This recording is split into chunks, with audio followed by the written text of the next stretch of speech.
Hello students, स्वागत है आपका साइंस पार्क यूट्यूब चैनल पर। आज हम 12वीं क्लास बायोलॉजी के लिए 2019 का सेट डी सॉल्व करने जा रहे हैं।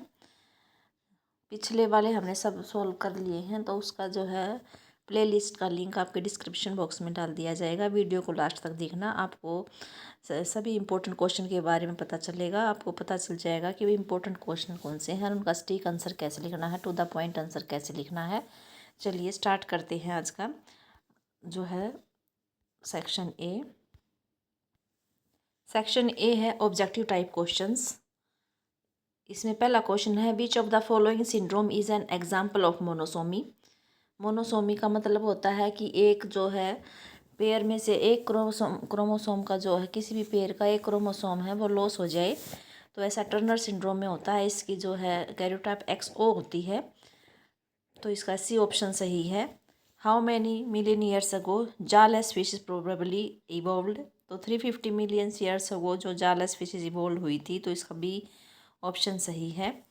अगला क्वेश्चन है, bases in two strands of DNA are paired by which of the following bonds. यहाँ देखो ध्यान से बताना है, दो स्ट्रैंड हैं, उनके जो बेस हैं, नाइट्रोजन बेस है, एडेनाइन प्यूरिन है, ये हैं, वे एक दूसरे से किससे जुड़े होते हैं, तो वो एडेनाइन और थायमिन के बीच में तो डबल हाइड्रोजन बॉन्ड होते हैं, ग्वानिन और साइटोसिन के बीच में ट्रिपल हाइड्रोजन बॉन्ड होते हैं, तो ये हाइड्रोजन बॉन्ड आ जाएगा, डी ऑप्शन सही है।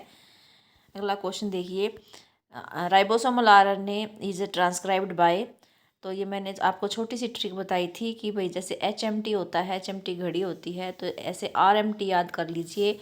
RMT यानी R से राइबोसोमल RNA है, ये पोलीमरेज 1 इसको जो ट्रांसक्राइब करेगा, मैसेंजर RNA को पोलीमरेज 2 करेगा, ट्रांसफर RNA को RNA पोलीमरेज 3 करेगा। ऐसे आपको याद भी हो जाएगा, तो कोई भी पूछे आप कंफ्यूज नहीं होंगे। तो राइबोसोमल RNA के लिए RNA पोलीमरेज 1 है, तो ये ए ऑप्शन सही है। अगला क्वेश्चन कौन सा है, which of the following is present at the chalazal end of the embryo sac. अब चैलेजल एंड पे कौन होता है, एंटीपोडल्स होती है, माइक्रोपाइलर एंड पे सिनर्जिड्स और एग सेल होती है, सेंट्रल सेल सेंटर में होती हैं, तो एंटीपोडल्स आ जाएगा जो चैलेजल एंड की तरफ होते हैं, बी ऑप्शन सही आंसर है। अगला क्वेश्चन देख लेते हैं, the protein encoded by which gene and controls corn boron. Corn boron को कौन कंट्रोल करता है, कौन सा प्रोटीन है, कौन सा जीन इसको इस प्रोटीन को एनकोड करेगा, तो CRY1AB जो है ये जीन है, ये प्रोटीन बनाएगा जो कि कंट्रोल करता है कोर्न बोरर को। What is the scientific name of the fruit fly. Fruit fly का साइंटिफिक नेम है ड्रोसोफिला मेलानोगास्टर। एंडेमिज्म क्या होता है, species confined to that region and not found anywhere else. ये मतलब एंडेमिज्म का मतलब वो है, ऐसी स्पीसीज होती है जो एक ही जगह पाई जाती हैं, अगर वो एक्सटिंक्ट हो गई तो सारी वर्ल्ड से, सारी मतलब पृथ्वी से जो है एक्सटिंक्ट हो जाएंगी। तो ये एक ही रीजन में मिलती हैं, और वही उसी को एंडेमिज्म बोलते हैं, वही उसका हॉटस्पॉट होता है। व्हाट इज़ हाइपोकोटाइल, ये भी बहुत बार क्वेश्चन पूछा गया है। हाइपोकोटाइल जो है सिलेंड्रिक पोर्शन है below the level of the cotyledon is a hypocotyl, it terminates at the it's lower and in the radical और रूट टिप। या नहीं, हाइपोकोटाइल से क्या बनता है, रूट बनती है रेडिकल, और जो रूट टिप होती है वो कवर्ड होती है रूट कैप से। व्हाट इज़ इंटरफेरॉन, ये जो 10th क्वेश्चन है, गेहूँ की Himgiri variety of wheat is resistant to which disease, ये अब हमारे सिलेबस में नहीं है। इंटरफेरॉन देख लेते हैं, interferon are the proteins produced by the virus, virus produce करता है, वायरस इन्फेक्टेड सेल्स, जिस सेल को वायरस ने इन्फेक्ट कर दिया हो उस सेल से निकलता है ये इंटरफेरॉन्स, और ये प्रोटेक्ट करता है दूसरी हेल्दी सेल्स को फ्रॉम फर्दर वायरल इन्फेक्शन से। तो ये हो जाएगा। अगला है, name the causative organism amoebiasis, तो ये आ जाएगा entamoeba histolytica. What is autoimmune disease, give an example. Autoimmune disease क्या है, इसका एग्जाम्पल देना है। तो ड्यू टू जेनेटिक और अनदर अननोन रीजन के कारण क्या होता है, body is unable to differentiate between self and non self cells. तो बॉडी की ये कैपेसिटी होती है, एबिलिटी होती है सेल्फ और नॉन सेल्फ में डिफ्रेंशिएट करने की, तो किसी कारण से वो कैपेसिटी उसकी ख़त्म हो जाती है, लॉस्ट हो जाती है, तो बॉडी अपने आप को ही अटैक करने लग जाती है, खुद की सेल को ही अटैक करने लग जाती है। इस से क्या होता है, अपनी बॉडी को डैमेज होता है। This result damage in the body and it is called the auto immune disease, for example rheumatoid arthritis. ये हो जाएगा इसका।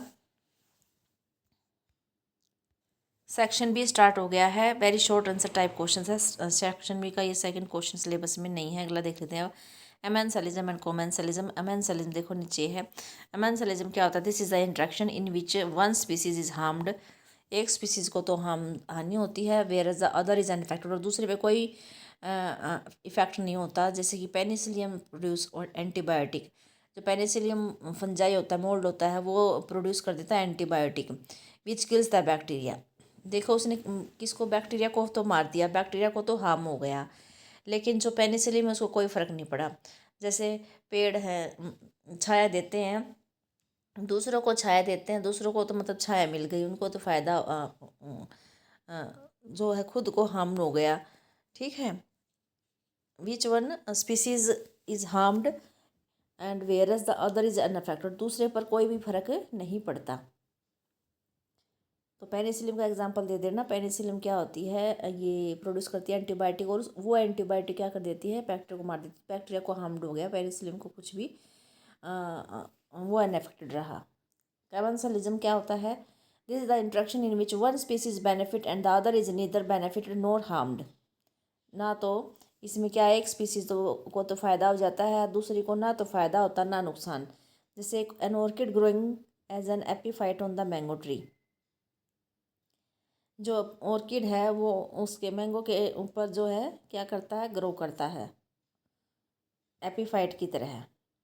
ठीक है, तो इसमें उसको तो फ़ायदा हो रहा है, इसको ऑर्किड को और मैंगो को ना तो फ़ायदा हो रहा है ना ही नुकसान हो रहा है।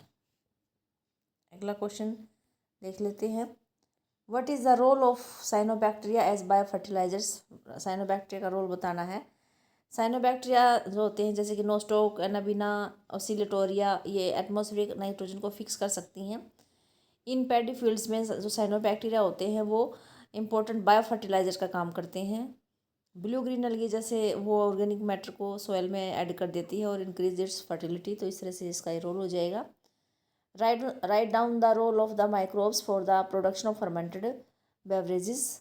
माइक्रोब्स का रोल लिखना है फर्मेंटेड बेवरेजेस में। ईस्ट है, यूनिसेलुलर फंगस होती है yeast. Saccharomyces cerevisiae, commonly called Brewer's yeast, is used for the production of beverages like wine, beer, whiskey, brandy और rum. It is used for the fermenting malted cereals. किसको ferment करने में use करता है, malted cereals को ferment करेंगे, fruit juice को भी कर लेंगे, to produce the ethanol and carbon dioxide. It is a anaerobic process. ये कैसा प्रोसेस होता है, एनारोबिक।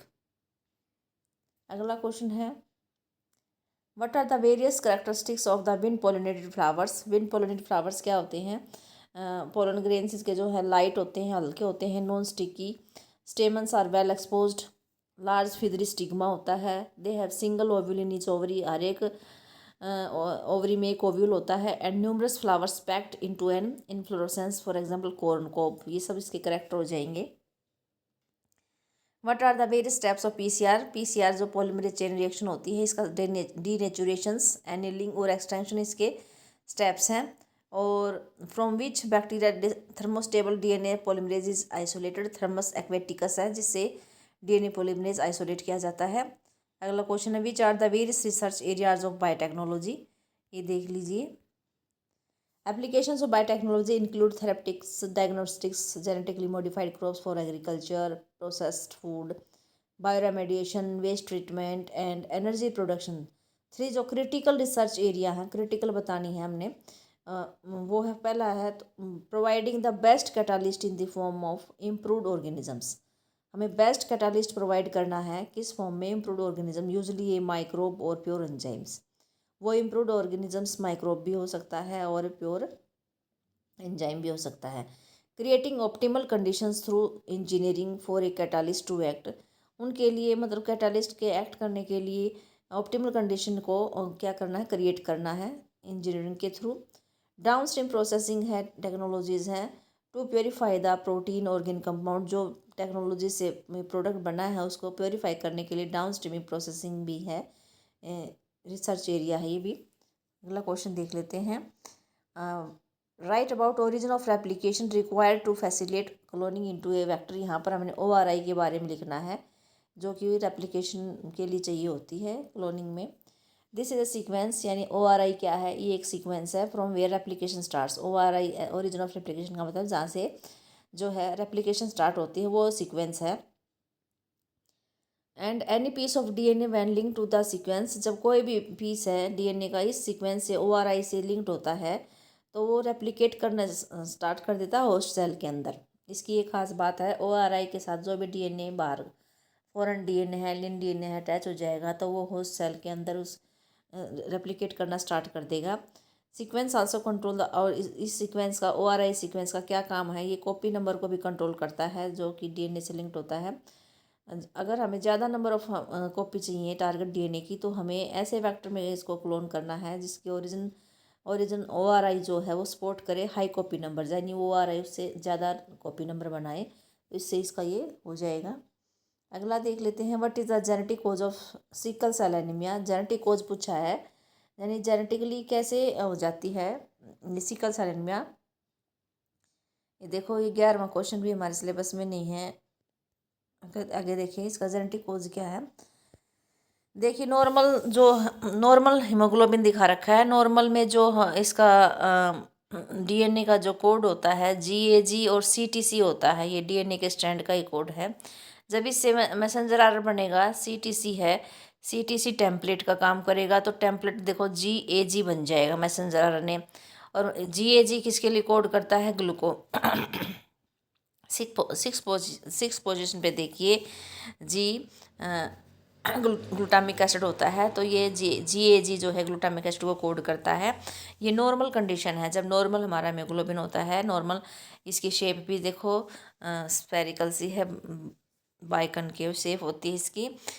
लेकिन जब जीन में जैसे जेनेटिक बेस पूछा है, तो सिकल सेल इसमें देखिए GTG एक ही जगह है, सिर्फ एक ही नाइट्रोजन बेस में जो है चेंज हुआ है। एक ही जगह क्या आ गया, थायमिन आ गया है। एडिनाइन की जगह थायमिन आ गया है। तो देखो GTG होने से जो है DNA का ये जो है कोड दूसरा स्ट्रैंड है वो भी CAC बन जाएगा, क्योंकि कंप्लीमेंट्रिटी होते हैं, TA के साथ बाइंड करता है।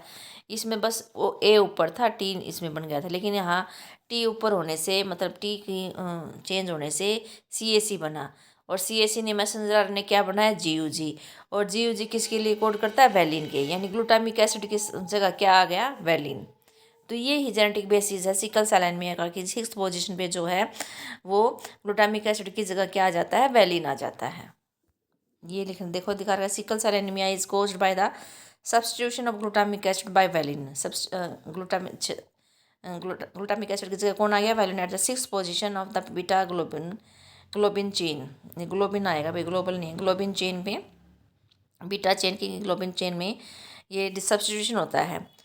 The substitution of amino acid in the globin protein results due to the single base pair। और किस कारण हो रहा है, सिंगल बेस पेयर का सब्सटीट्यूशन हो जाता है 6th codon of the beta globin gene from GAG to GUG बन जाता है।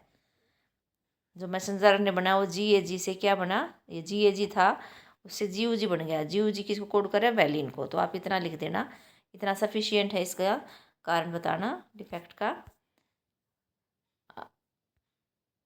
अब हमारा जो है सेक्शन C स्टार्ट हो गया है, शॉर्ट आंसर टाइप क्वेश्चंस में। ये जो है कार्बन और फॉस्फोरस साइकिल डिफरेंशिएट अब नहीं है सिलेबस में। अब देख लेते हैं, describe the millers experiment. Millers experiment को डिफाइन करिए। देखिए मिलर्स एक्सपेरिमेंट क्या कहता है, 1953 में मिलर क्रिएटेड प्राइमोर्डियल अर्थ कंडीशन। प्राइमोर्डियल अर्थ कंडीशन का मतलब है जैसे पहले एटमॉस्फेयर था, जब अर्थ का ओरिजिन हुआ था उस समय जैसा भी अर्थ का एटमॉस्फेयर था, उसने लेबोरेटरी में ऐसी कंडीशन जो है क्रिएट की। He created electric discharge in A close, देखो डायग्राम देखिए, क्लोज फ्लास्क दिखा रखी है जिसमें ये लाइट दिखाई दे रही है, ये वाला जो है, इसमें उसने क्या किया, he created electric discharge in A close flask containing ammonia, methane, ammonia, water, H2O जो है, और हाइड्रोजन है। ये तीन मीथेन, हाइड्रोजन और जो अमोनिया है 2:1 रेशो में लिए।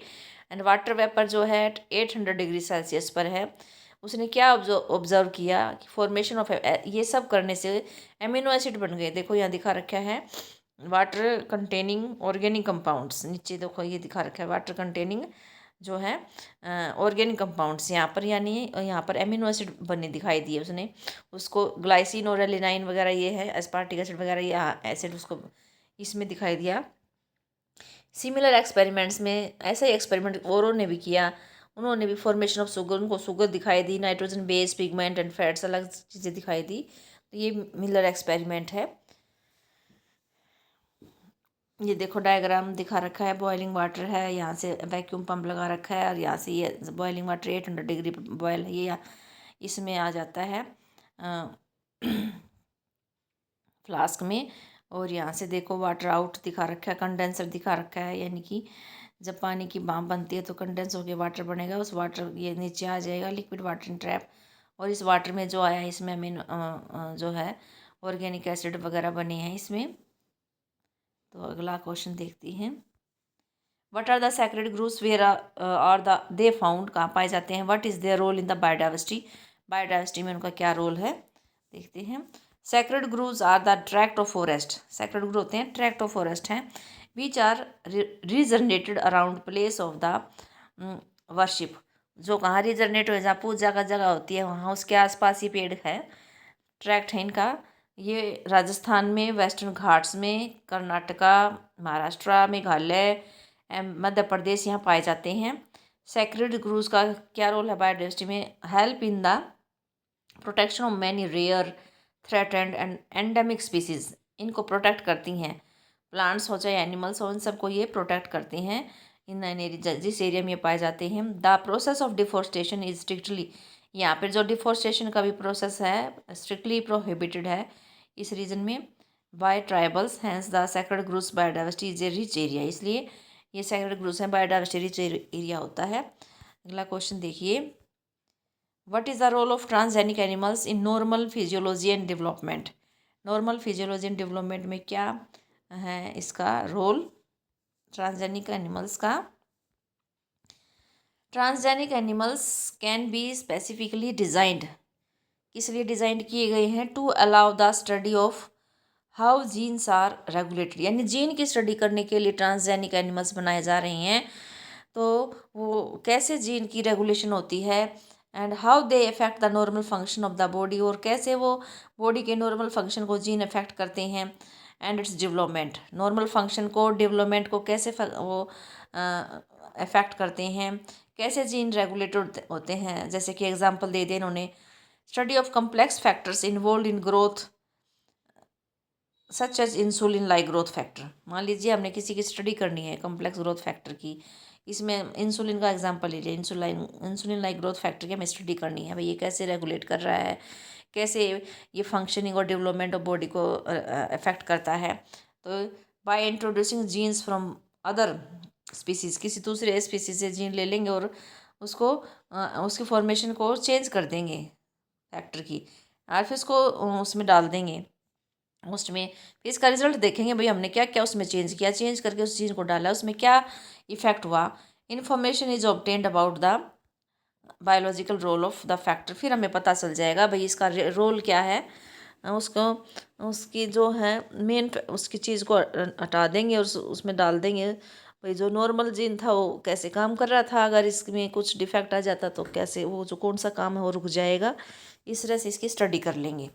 अगला क्वेश्चन है, what are the physical and cellular barriers, सिर्फ 2 बैरियर पूछे हैं, 4 बैरियर होते हैं, फिजिकल और सेलुलर बैरियर। देखिए इस फिजिकल और सेलुलर बैरियर में क्या है, हमें सिर्फ 2 करने हैं, फर्स्ट वाला और थर्ड वाला।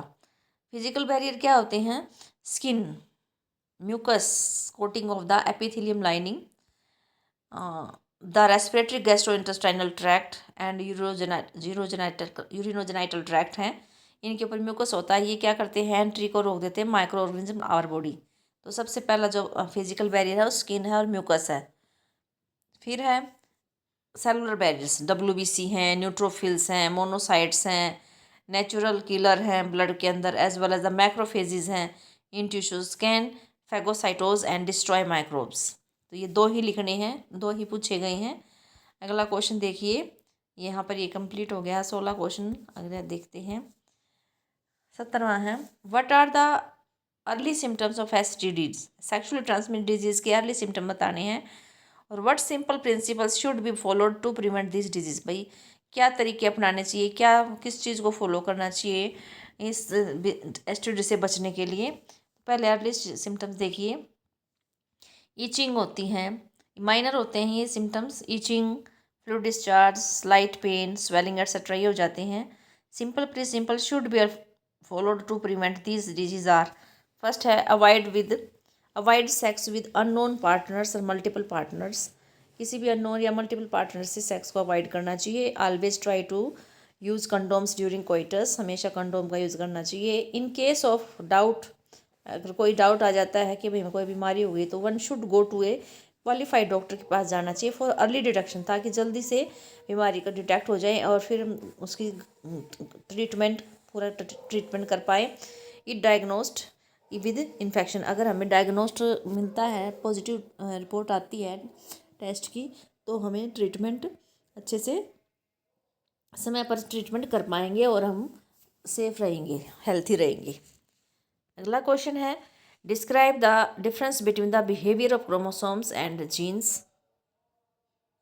देखिए comparison between the behaviour of chromosomes and the genes. देखिए जो क्रोमोसोम्स हैं अकर इन पेयर्स, जीन्स भी अकर इन पेयर, दोनों पेयर्स में हैं। सेग्रीगेट, जो क्रोमोसोम है segregate at the time of gamete formation, जब गैमेट बनते हैं तो दो पेयर होते हैं तो वो सेग्रीगेट हो जाते हैं। हाफ क्रोमोसोम में दो गैमेट बनते हैं, उससे तो चार बनेंगे, जैसे एक सेल से, तो उसमें मियोसिस डिवीजन से बनेंगे, तो हाफ जो क्रोमेटिड है वो क्या है, सेग्रीगेट हो जाते हैं गैमेट फॉर्मेशन के दौरान, such that only one of each pair is transmitted to gamete, सिर्फ पेयर में से एक ही क्या होगा, गैमेट में जाएगा। अब जो जीन होते हैं ये भी ऐसे ही क्रोमोसोम की तरह ही सेग्रीगेट होते हैं गैमेट फॉर्मेशन के दौरान, and only one of each pair is transmitted to a gamete. अगला देखिए, independent pairs segregate independently of each other, जो इंडिपेंडेंट पेयर होते हैं एक दूसरे पर, क्रोमोसोम पेयर एक दूसरे पर डिपेंड नहीं करते, इंडिपेंडेंट होते हैं, तो ये इन सेग्रीगेट हो जाते हैं इंडिपेंडेंटली ऑफ ईच अदर, जब गैमेट होते हैं तो इंडिपेंडेंटली सेग्रीगेट हो जाते हैं। लेकिन जो जीन होते हैं one pair segregates independently of another pair, ये जो होते हैं जीन जो होते हैं ये क्या करते हैं, ये one pair segregates independently of another pair, दूसरे पेयर के इंडिपेंडेंटली ये भी सेग्रीगेट हो जाते हैं, क्योंकि क्रोमोसोम तो पेयर में अलग अलग हैं, लेकिन जीन जो हैं क्रोमोसोम के ऊपर ही होते हैं। जैसे क्रोमोसोम सेग्रीगेट हो रहा है वैसे ही जीन सेग्रीगेट होंगे, लेकिन इसमें क्या होता है, कई जीन जो है एक दूसरे के लिंक्ड होते हैं, लिंक्ड होने के कारण क्या है, वो एक साथ ही सेग्रीगेट होएंगे, एक गैमेट में जाएंगे। और जो दूर दूर डिस्टेंसली है, क्रोमोसोम पे दूर दूर हैं, तो वो जब क्रॉसिंग ओवर होते हैं तो वो ऐसे सेग्रीगेट हो जाते हैं। तो यहाँ पर थोड़ा इनका चेंज हो जाता है, सेग्रीगेशन जब होता है जीन का, क्रोमोसोम का, इसमें थोड़ा यहाँ बिहेवियर अलग होता है सेग्रीगेशन के दौरान। अगला क्वेश्चन देखिए,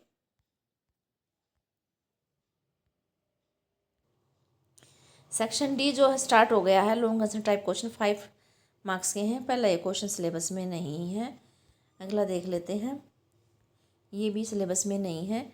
अब है describe the salient features of human genome, human genome के सेलेंट फीचर्स को डिस्क्राइब करिए।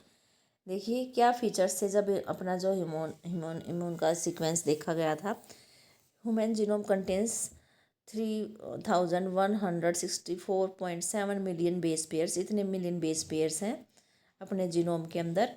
Average gene consist of 3000 basis, एक जीन में एवरेज मतलब जो जितने जीन हैं लगभग उनमें से 3000 बेसिस होते हैं, बट साइज़ वेरी ग्रेटली, लेकिन उनका साइज़ ग्रेट वेरी करेगा। With the largest non human gene being dystrophin, सबसे बड़ा जीन कौन सा है, डिस्ट्रोफिन है, एट 2.4 मिलियन बेसिस, उसमें इतने सारे मिलियन बेसिस हैं। डिस्ट्रोफिन जीन जो है सबसे बड़ा है। The total number of genes is estimated at 30,000, इतने एस्टिमेटेड किए गए हैं total number of genes, much lower than previous estimate of 80 to 140,000 genes. Almost all 99% जो न्यूक्लियोटाइड बेस हैं वो एग्जैक्टली सेम होते हैं सभी वुमेंस के 99.9%। यानी कि जब हमारा जो है सिमिलर, हम 99.9%, सिर्फ 0.1% के कारण ही हमारे अंदर जो डिफरेंस है, वेरिएशंस है। The functions are unknown for over 50% of the discovered genes, मतलब 50% का अब तक हमें फंक्शन नहीं पता है। Less than 2% of the genome codes for proteins, और इतना सारा जीनोम है उसका लेस देन 2% से कम ही जो वो कोड करता है प्रोटीन के लिए। Repeated sequence make up very large portion of the human genome, जो 99.9% है, मतलब 100% जीनोम में से जो है रिपीटेड सीक्वेंस बहुत ज़्यादा है। Repeated sequence are stretches of DNA sequences that are repeat many times, बहुत बार रिपीट होता है एक सीक्वेंस, 10 बार, 100 बार, 1000 बार, ये लिख रखा है। समटाइम्स 100 to 1000 टाइम्स भी रिपीट हो जाता है। और they are thought to have no direct coding function, और इनका कोई कोडिंग फंक्शन है भी नहीं, फिर भी इतनी बार रिपीट है और हमारे अंदर है। But they shed light on chromosome structure, dynamics and evolution, लेकिन उनका जो रोल है क्रोमोसोम स्ट्रक्चर में है, डायनेमिक्स में और इवोल्यूशन में है उनका रोल। बेशक वो कोई भी फंक्शन कोड ना करते हों, लेकिन इनका इसमें रोल है। क्रोमोसोम नंबर में 1 में जो है सबसे मोस्ट जीन होते हैं 2968 जो होते हैं, एंड वाई क्रोमोसोम में सबसे कम होते हैं 231 231। Scientist have identified about 1.4 million locations, इतनी लोकेशन साइंटिस्ट ने आइडेंटिफाई की है जहाँ पर सिंगल बेस डीएनए डिफरेंसेस पाया गया है। सिंगल बेस का SNPs बोलेंगे, सिंगल न्यूक्लियोटाइड पॉलीमॉर्फिज्म, इसका डिफरेंस पाया गया है। प्रोनाउंस उसको स्निप्स बोल देते हैं। Occur in humans 1.4 million locations हैं, सिर्फ सिंगल बेस पेयर में डिफरेंस है। This information promises to revolutionise the process of finding chromosomal locations for disease associated sequences and tracing the human history. तो ये इसके फीचर्स हैं ह्यूमन जीनोम के जो है। फिर इसके इंटरनल चॉइस में दे रखा है, in the medium where E coli was growing lactose was added. हमें पता है जहाँ ई कोलाई ग्रो करें वहाँ लैक्टोज को ऐड कर दिया था, और लैक्टोज ऐड करने के बाद जो लैकोपेरॉन जो है वह इंड्यूस हो गया था, यानी कि ऑन हो गया था, स्विच ऑन हो गया था। Then why does the lac operon shut down sometimes after addition. अब ये कह रहे हैं लैकोपेरॉन शट डाउन हो जाता है लैक्टोज के एडिशन के थोड़ी देर बाद इन द मीडियम, क्या कारण है वो शट डाउन हो गया। Lac operon shut downs because the lactose is used up by the bacteria, क्योंकि अब हमने जो ऐड किया था लैक्टोज वो अब कंज्यूम हो गया है, यूज़ हो गया है। E coli uses the enzyme produced by the lac operon, जो एंजाइम प्रोड्यूस किया था उन्होंने बीटा ग्लैक्टोसाइडेज है उसको to metabolise the lactose in the medium, उसको मेटाबोलाइज करने के लिए। Once all the lactose is consume, जब सारा लैक्टोज कंज्यूम कर लिया जाता है, द इंड्यूसर जो है low lactose is no longer present, जब ये ख़त्म हो जाता है। Without the inducer the lac repressor protein जो है वो ऑपरेटर से बाइंड कर जाता है, region again which physically block the RNA polymerase, और उसको रोक देता है, RNA पॉलीमरेज को बाइंड नहीं करने देता from transcribe the structural genes, और फिर वो स्ट्रक्चरल जीन की ट्रांसक्रिप्शन भी रुक जाती है, इफेक्टिवली शटिंग इट डाउन, और फिर शट डाउन हो जाता है। This ensure that the cell only produces the necessary enzymes when their substrate is available, कि जब तभी ये सबस्ट्रेट प्रोडक्ट प्रोड्यूस होते हैं जब सबस्ट्रेट अवेलेबल होता है। एब्सेंट में अपने आप शट डाउन हो जाता है, उसकी ज़रूरत नहीं होती। फिर अगला देख लेते हैं, लास्ट क्वेश्चन है, dry well label diagrammatic sectional view of the female reproductive system and explain the structure of uterus. देखिए आपको ये फीमेल का है सेक्शनल व्यू, रिप्रोडक्टिव सिस्टम बनाना है। इसमें देखिए ये ओवरी दिखा रखी हैं, 2 ओवरी हैं, और ओवरी द फैलोपियन ट्यूब है। इसके पार्ट्स देखिए फैलोपियन ट्यूब के, इनफंडिबल है, एम्पुला है, स्थमस है। जो एम्पुला होता है वो वाइडर पार्ट होता है, ये इनफंडिबल देखिए finger like projection of finger present है, जो कि जब ओवा रिलीज होता है तो ये यहाँ वो उसको होल्ड करते हैं ओम को। फिर ये देखिए यूट्रस का जो फंडस दिखा रखी है, यूट्रन एक्टिविटी दिखा रखी है। एंडोमेट्रियम, यूट्रस की 3 लेयर दिखा रखी है, एंडोमेट्रियम है, मायोमेट्रियम है, पेरीमेट्रियम है, और ये सर्विक्स दिखा रखा है, सर्वाइकल कैनाल है, वेजाइना है। तो ये बिल्कुल आपको ईजी है। अब यूट्रस के बारे में देख लेते हैं। यूट्रस एक होता है और इसको वोम भी बोलते हैं। Shape of the uterus is like an inverted pear की तरह है। It is supported by ligament attach to the pelvic wall, और ये पेल्विक वाल से अटैच होता है और लिगामेंट इसको सपोर्ट करता है। Uterus open into vagina through a narrow cervix. Cavity of the cervix is called the cervical canal which along with vagina forms a birth canal. Wall of the uterus has 3 layers of the uterus tissue. The external thin membrane, बाहर वाली thin होती है उसको perimetrium बोलेंगे। Middle वाली thick होती है, smooth muscles की बनी होती है, उसको मायोमेट्रियम की बोलते हैं, मायोमेट्रियम। इनर ग्लैंडुलर लेयर होती है जिसको एंडोमेट्रियम बोलते हैं, that lines the uterine cavity. Endometrium undergoes cyclical changes during the menstrual cycle while the myometrium exhibit strong contraction during the delivery of the baby. तो ये हमारा जो है आज जो ये वीडियो कंप्लीट हो गई है। इसको पूरा देखना, और अगर आपको पसंद आ रही है तो लाइक करें, कोई भी डाउट है तो कमेंट ज़रूर करें, और 12th के स्टूडेंट्स, बायोलॉजी के स्टूडेंट्स को शेयर करें, और अगर चैनल पर नए हैं तो सब्सक्राइब ज़रूर करें। और भाई अगली वीडियो के लिए है नोटिफिकेशन बटन दबा देना ताकि अगली वीडियो का आपको नोटिफिकेशन मिल जाए। अगली हम लेके आएंगे 2020 का कोड ए, सेट ए। तब तक के लिए धन्यवाद। Thanks for watching.